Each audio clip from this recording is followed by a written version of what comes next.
Haïti a-t-elle besoin de déplacer sa capitale? Port-au-Prince était la capitale idéale pour une nation ambitieuse cherchant à se moderniser et à attirer des investisseurs étrangers? Est-il raisonnable pour un pays d'avoir sa capitale construite sur une faille sismique? Quelles sont les opportunités et les défis de la construction d'une nouvelle ville qui deviendra la capitale d'Haïti?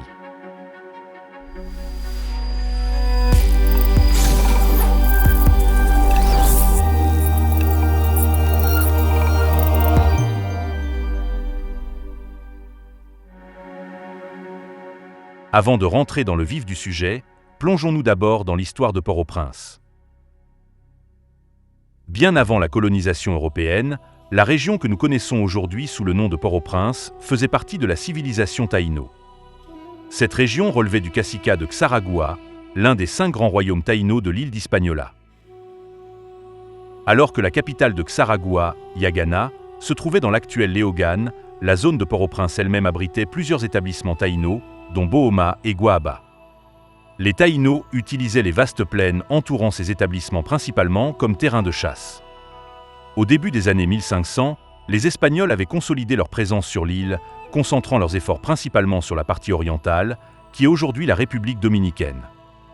La partie occidentale de l'île, y compris la zone qui deviendra Port-au-Prince, était moins intensément colonisée. Cependant, le gouverneur espagnol Nicolas de Ovando a fondé l'établissement de Santa Maria de la Paz Verdadra, près de la côte à l'ouest de l'étang Saumâtre, qui fut plus tard abandonné. Ovando fonda ensuite Santa Maria del Puerto, qui fut attaqué et brûlé par des explorateurs français en 1535 et des forces anglaises en 1592. Ces attaques répétées ont conduit les Espagnols à abandonner la région en 1606. Les terres stratégiques et fertiles de la partie occidentale d'Hispaniola n'ont pas échappé à l'attention des autres puissances européennes. Au XVIIe siècle, les flibustiers français ont commencé à s'établir sur l'île. Vers 1650, ces pirates trouvant l'espace limité sur l'île de la Tortue ont commencé à arriver sur la côte et ont établi une colonie à Trous-Bordés, la zone qui deviendra Port-au-Prince. À mesure que leur nombre augmentait, ils ont reconnu le besoin de structures médicales pour soigner les blessés et les malades parmi eux. Par conséquent, ils ont établi un hôpital sur les hauteurs de Turgeau, un emplacement privilégié non loin de la côte. Cet hôpital est devenu un point de repère significatif dans la région, conduisant la zone à être appelée hôpital. La présence française croissante, en particulier l'établissement de l'hôpital et la colonie en expansion, a alarmé la couronne espagnole. En réponse, l'Espagne a envoyé des soldats castillans pour reprendre hôpital. Cependant, cette mission a échoué en raison du nombre supérieur et de l'armement des flibustiers français. Les Espagnols, incapables de maintenir une forte présence sur toute l'île d'Hispaniola, ont progressivement cédé le contrôle des territoires occidentaux, y compris l'établissement d'hôpital. La défaite espagnole a culminé avec la signature du traité de Ryswick en 1697, par lequel l'Espagne a formellement renoncé à ses revendications sur le territoire, solidifiant le contrôle français. Ce contrôle officiel par la France, menant à une administration plus rigoureuse, a forcé les flibustiers d'hôpital à se soumettre et à abandonner la piraterie pour devenir des fermiers. Cependant, lorsque ses habitants ont déposé les armes, Hôpital est devenu vulnérable aux attaques anglaises. En 1706, pour protéger la région, le capitaine de Saint-André est arrivé dans la baie à bord d'un navire nommé le Prince, juste en dessous d'Hôpital. Saint-André a nommé l'endroit le port du Prince. Néanmoins, le port et la région continuaient d'être connus sous le nom d'Hôpital. Entre-temps, l'administration coloniale a reconnu la nécessité d'une capitale centrale pour mieux contrôler la portion française d'Hispaniola, Saint-Domingue.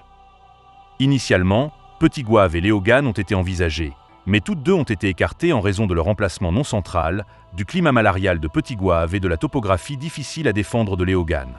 C'est dans ce contexte qu'en 1749, Port-au-Prince, prenant le nom donné par le capitaine Saint-André, a été établi pour devenir une nouvelle ville.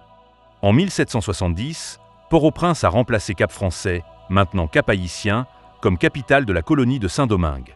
Après la Révolution française de 1789, la ville a été renommée Port républicain pour mieux refléter les nouveaux idéaux de cette période. En novembre 1791, la ville a été incendiée lors d'une bataille entre les révolutionnaires noirs attaquants et les propriétaires de plantations blancs défendants. Le 4 juin 1794, elle a été capturée par les troupes britanniques après la bataille de Port républicain. Elle fut reprise par le général Toussaint Louverture et ses forces en mai 1798. Après l'indépendance d'Haïti en 1804, la ville de Marchand, rebaptisée des Salines, est devenue la capitale du pays, et Port-au-Prince a retrouvé son nom d'origine. Port-au-Prince a été établi comme capitale d'Haïti en octobre 1806 après l'assassinat de l'empereur Jean-Jacques Dessalines. En tant que capitale, Port-au-Prince a été le théâtre des événements les plus significatifs de l'histoire d'Haïti. En 1947, Haïti, libérée de la rançon de l'indépendance imposée par la France, pouvait désormais investir dans les infrastructures de sa capitale.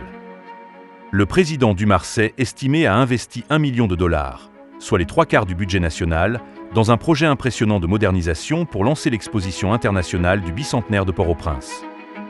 La Foire mondiale de 1949 a mis en avant la culture, l'histoire et les progrès d'Haïti à un public international, avec des pavillons de divers pays, des expositions culturelles et des designs architecturaux modernes.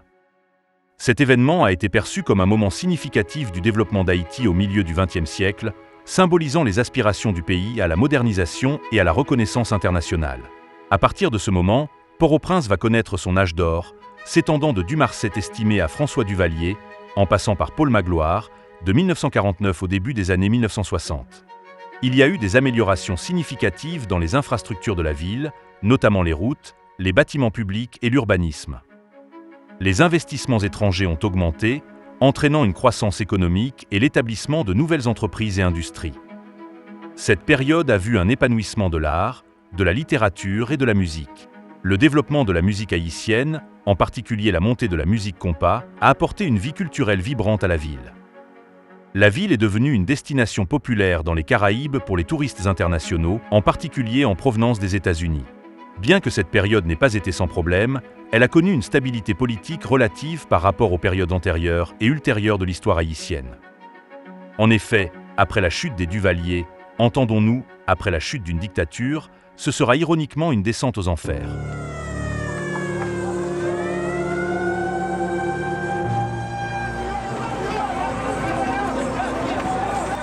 Port-au-Prince connaîtra crise après crise. Coup d'État, déchoucage, élections contestées, pneus enflammés, un pays loc, une ville livrée aux gangs armés, une ville morte, assassinée par des anarchistes immoraux qui prônent le suicide collectif. Mais malheureusement, les calamités de Port-au-Prince ne se limiteront pas au chaos politique. Le mardi 12 janvier 2010, environ 230 000 personnes ont perdu la vie lorsqu'Haïti a été frappé par un séisme de magnitude 7,0 sur l'échelle de Richter. Sans surprise, 160 000 à 200 000 de ces décès ont eu lieu dans la capitale. Le séisme a laissé derrière lui une destruction massive, entraînant l'effondrement ou des dommages graves à environ 250 000 maisons et 30 000 bâtiments commerciaux. Le coût estimé du séisme de 2010 en Haïti est d'environ 8 à 14 milliards de dollars en dommages et pertes économiques. Ce ne fut pas la première fois que Port-au-Prince a dû endurer un tremblement de terre dévastateur. Avant le séisme de 2010, Port-au-Prince avait connu plusieurs tremblements de terre significatifs, notamment en 1751 et 1770, tous deux avec des magnitudes estimées autour de 7,5. Ces séismes avaient causé des dégâts considérables et la quasi-destruction de la ville, entraînant des pertes importantes en vies humaines et en biens. Pourquoi nous ne pouvons pas avoir une capitale construite sur une faille sismique? Étant située sur la faille d'Henri-Quillot-Plantin-Garden, Port-au-Prince est hautement susceptible à des tremblements de terre significatifs et potentiellement dévastateurs. Les capitales ont tendance à attirer de grandes populations. Avoir une concentration élevée de personnes dans une zone sismiquement active augmente le potentiel de perte en vie humaine et de destruction massive en cas de séisme majeur. Une capitale attire généralement plus d'investissements et la construction de grandes infrastructures stratégiques et coûteuses telles que les sièges sociaux des entreprises, les autoroutes, les ponts et les installations de télécommunications. Cela augmente le coût d'un puissant tremblement de terre et rend la reconstruction plus coûteuse. De plus, les grands hôpitaux et les agences de secours comme les pompiers et la police, concentrés dans une capitale, deviennent également des victimes et ont du mal à répondre aux besoins immédiats de la population affectée. En outre, en tant que siège du gouvernement, tout tremblement de terre majeur pourrait potentiellement détruire les bâtiments et perturber les opérations gouvernementales et tuer des responsables gouvernementaux importants, menaçant ainsi la stabilité et la continuité de la gouvernance nationale. Le palais national s'est complètement effondré lors du séisme de 2010. Si le président René Préval avait été au palais à ce moment-là, il aurait pu mourir, et le pays, déjà en pleine catastrophe humanitaire, aurait également à faire face à une crise politique et à une confusion de leadership. De plus, Port-au-Prince est complètement défiguré par des constructions anarchiques. Les conditions de vie déplorables dans ces bidonvilles, où vivent des familles pauvres, nourrissent les frustrations des jeunes qui deviennent alors des proies faciles pour les recruteurs de gangs armés. Cette anarchie et la violence qui en découlent rendent la ville peu attrayante sur le plan international, à un moment où Haïti doit refaire son image pour attirer les investisseurs étrangers. Démolir tout pour reconstruire peut être plus coûteux, plus contraignant et très impopulaire. Établir une autre capitale tout en urbanisant simultanément d'autres villes des provinces créera un exode de Port-au-Prince plus naturel et plus contrôlable. Quels seraient les avantages pour Haïti d'établir une nouvelle ville qui pourrait devenir sa capitale à l'avenir? Relocaliser la capitale dans une zone soigneusement définie par des experts, tout en urbanisant simultanément les autres grandes villes du pays, permettra de réduire considérablement les dommages causés par les catastrophes naturelles telles que les tremblements de terre et les inondations. Cela préservera la sécurité des habitants et la continuité des opérations gouvernementales. Une nouvelle capitale, conçue avec une infrastructure moderne résistante au séisme, sera plus résiliente, minimisant les pertes et facilitant une récupération plus rapide après les événements naturels. Construire une nouvelle ville offre une opportunité unique de décentraliser les activités économiques et de promouvoir un développement régional équilibré. Ce projet stimulera la croissance économique en créant des emplois dans la construction, en attirant des investissements étrangers et en dynamisant les industries locales. En urbanisant simultanément d'autres villes du pays, nous pouvons favoriser des pôles régionaux d'activité économique, réduisant la concentration excessive des ressources et de la population à Port-au-Prince. Cette décentralisation allégera les pressions urbaines, réduira le taux de chômage et améliorera les niveaux de vie à travers le pays. Une nouvelle ville permettra la mise en œuvre d'infrastructures de pointe et de technologies de ville intelligentes. Planifier à partir de zéro signifie que nous pouvons incorporer des pratiques durables, telles que des sources d'énergie renouvelables, des systèmes de gestion des déchets efficaces et des réseaux de transport public écologiques. Ces caractéristiques rendront la nouvelle capitale respectueuse de l'environnement et amélioreront significativement la qualité de vie de ses habitants. Les infrastructures modernes de télécommunications et numériques renforceront la connectivité et soutiendront la croissance d'une économie innovante et tournée vers la technologie. L'urbanisme dans la nouvelle capitale peut aborder les inégalités sociales qui ont affligé Port-au-Prince. En garantissant des logements abordables, un accès à des soins de santé de qualité, à l'éducation et aux services publics, nous pouvons créer un environnement urbain plus inclusif. L'emplacement stratégique des hôpitaux, des écoles et des services d'urgence améliorera la sécurité et le bien-être de la population, réduisant les taux de criminalité et favorisant un sentiment de communauté.